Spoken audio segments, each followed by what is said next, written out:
இன்றைய திருக்குறள் கதை. திருக்குறள் 2. கற்றதனால் ஆய பயனென்குள் வாளறிவன் நற்றாள் தொழா ஆரெனின். அர்த்தம்: எவ்வளவு கற்றாலும் அந்த கல்வியின் பயன் என்ன? அறிவுள்ளவர் அறத்தின் வடிவான இறைவனின் நல் திருவடிகளை தொழாமல் இருந்தால் அந்த கல்வி பயனற்றது. கதை அறிவும் அடக்கமும். ஒரு கிராமத்தில் அருண் என்ற இளைஞன் இருந்தான். அவன் புத்திசாலி, நிறைய புத்தகங்கள் படித்தவன். கிராமத்துக்கு வெளியில் எக்ஸாம் எழுதி பல பரிசுகளும் பெற்றிருந்தான். என்னைப் போல அறிவாளி யாரும் இல்லை என்று அவன் எண்ணிக்கொண்டான். ஒரு நாள் கிராமத்துக்கு வந்த பெரியவர் ஒருவர் எல்லா இளைஞர்களையும் கூட்டி வாழ்க்கை நெறி கற்றுக் கொடுத்தார். அருணும் அங்கே உட்கார்ந்தான். ஆனால் அவன் மனத்தில் பெருமை. இவர்களிடம் எனக்கு என்ன கற்றுக்கொள்ள? பெரியவர் ஒரு கேள்வி கேட்டார்.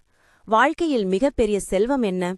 அருண் உடனே எழுந்து அறிவியல், பணம், தொழில்நுட்பம் என்று பல விஷயங்களை சொன்னான். பெரியவர் சிரித்து கேட்டார், இதையெல்லாம் கற்றுக்கொண்ட நீ தவறு செய்யாமல் வாழ்கிறாயா?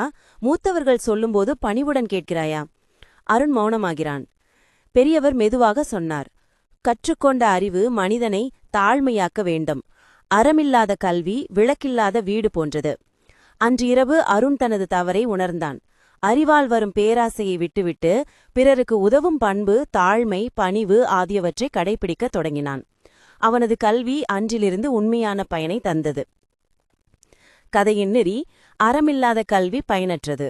பணிவு, பண்பாடு, நன்மை இவை இல்லாமல் அறிவு வெறும் பேச்சு மட்டுமே. நன்றி, வணக்கம்.